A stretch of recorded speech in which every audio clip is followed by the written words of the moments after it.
Assalamualaikum warahmatullahi wabarakatuh. Apa kabar Sobat Spirit Ray semuanya? Semoga kita dalam keadaan yang sehat walafiat. Pada kesempatan kali ini kita akan membahas suatu topik berkaitan dengan mental block. Mungkin di antara teman-teman di luar sana ada yang sudah tahu apa yang dimaksud dengan mental block, ada juga yang masih belum paham. Nah, di sini kita akan membahasnya. Pak Afi, saya ingin membahas sesuatu, ya ini mungkin berhubungan dengan dunia psikologi, Pak ya.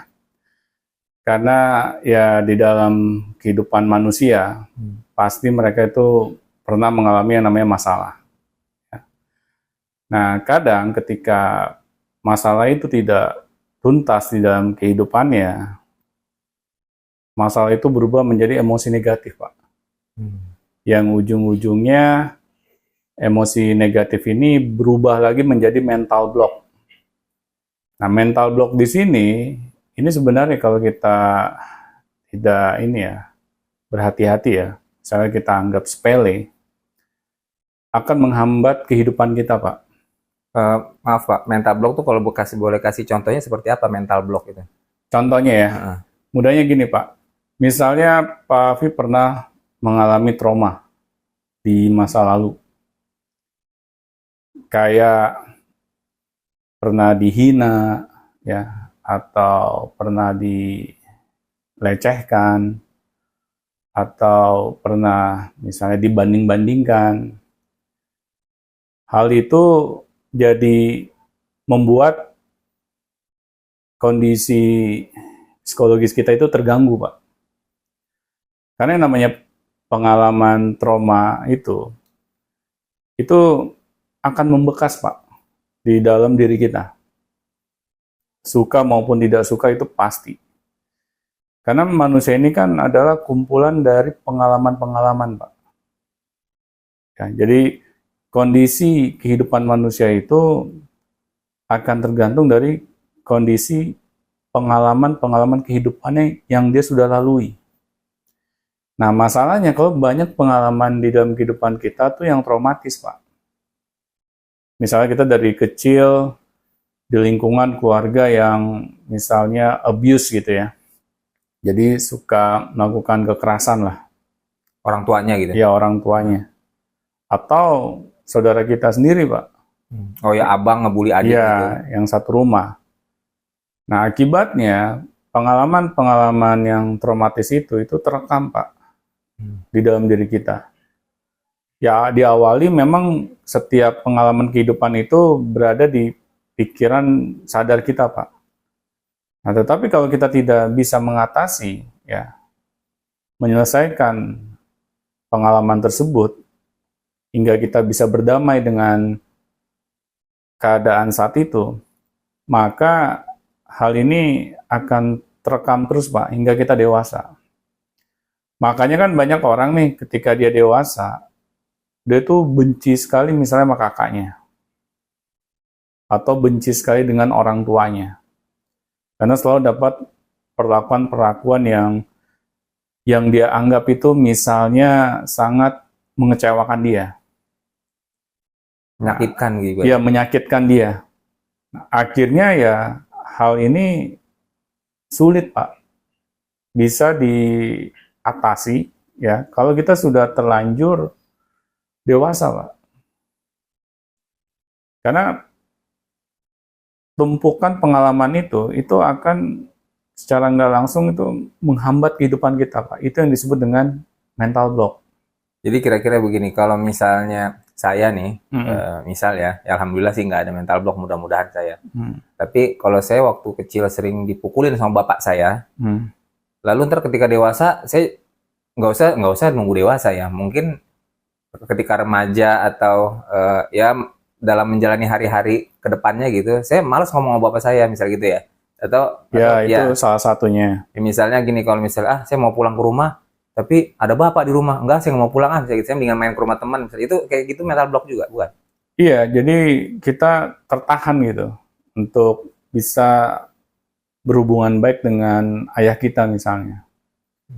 Nah, ini kan kalau dalam suatu hubungan keluarga ini nggak sehat kan, Pak. Ketika hubungan kita itu bermasalah gitu dengan orang tua kita. Padahal di agama saja nggak boleh. Kita memiliki hubungan yang buruk gitu dengan orang tua kita sendiri. Nah, makanya kan ketika kita jadi orang tua, kita harus berhati-hati dalam cara kita mendidik anak-anak kita. Karena ketika trauma itu berasal dari orang tua, Pak, akibat perlakuan buruk mereka di masa lalu, ini yang lebih bermasalah, Pak.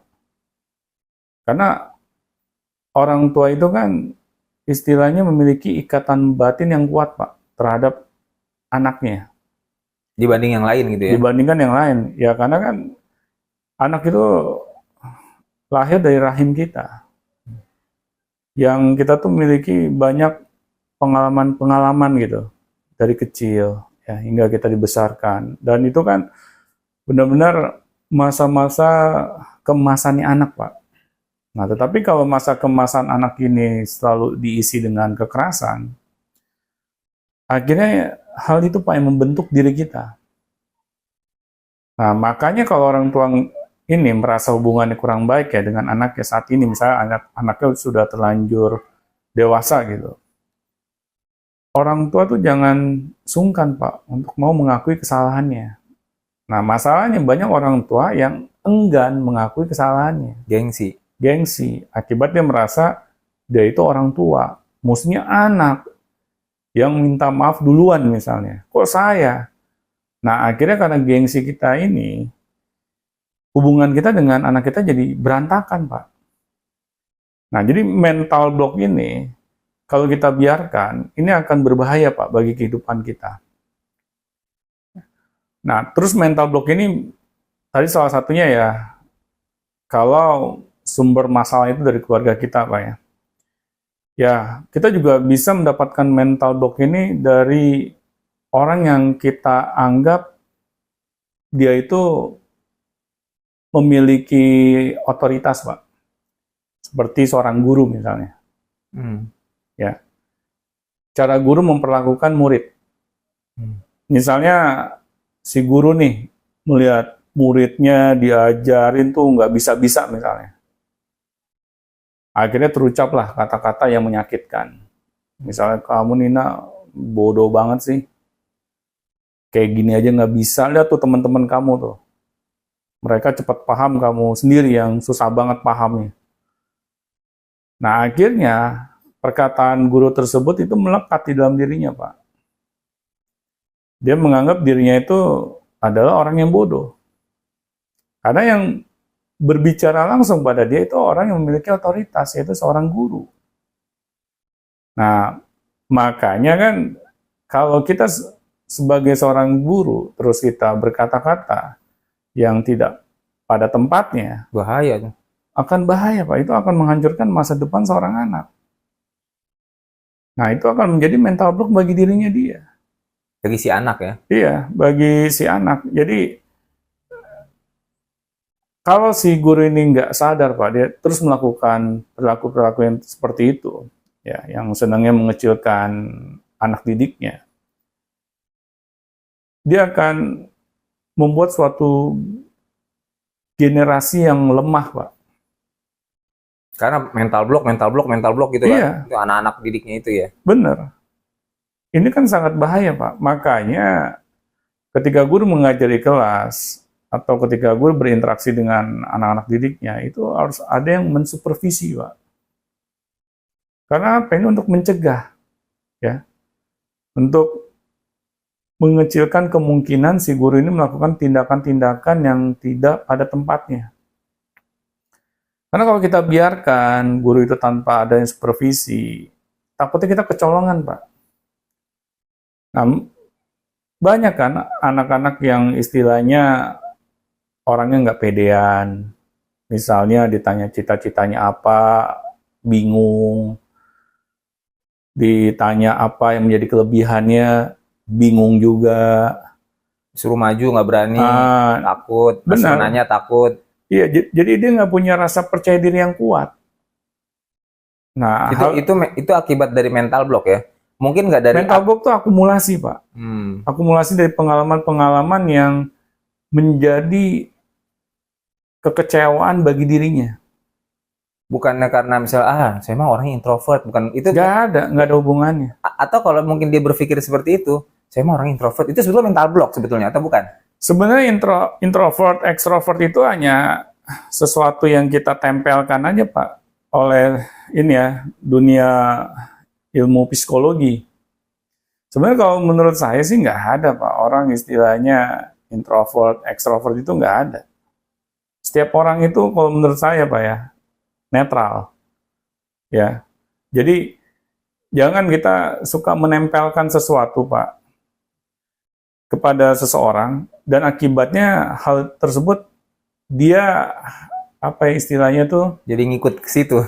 Diaminkan sama dia. Oh iya iya. Labeling ya itu namanya. Ya, di labeling sama dia. Misalnya seorang psikolog ngomong ini anak ibu nih introvert nih. Akhirnya ketika anak ini menjadi anak yang pendiam, anak ini susah bergaul, terus orang tuanya menganggap itu hal yang normal, karena psikolog aja ngomongnya begitu. Kita nggak bisa, Pak. Misalnya udah tahu nih, anak kita istilahnya pendiam. Terus kita tidak berusaha gitu, mengajak anak kita untuk mengasah kemampuan sosialisasinya. Ya, nggak bisa, Pak. Kita harus mendorong anak ini, tapi bukan dipaksa ya, dibiasakan dia untuk bisa berinteraksi. Nah makanya kalau saya pribadi, Pak ya, kita jangan gampang melabel seorang anak. Ini sangat bahaya, Pak. Karena ketika kita melabelkan apalagi orang dewasa kepada seorang anak dan anak ini masih dalam usia yang ini ya, usia yang anak-anak, masih kecil, takutnya hal ini menjadi jati dirinya, Pak. Ini bahaya, Pak. Dia akan tumbuh besar dengan label yang dia bawa terus dari kecil hingga dewasa.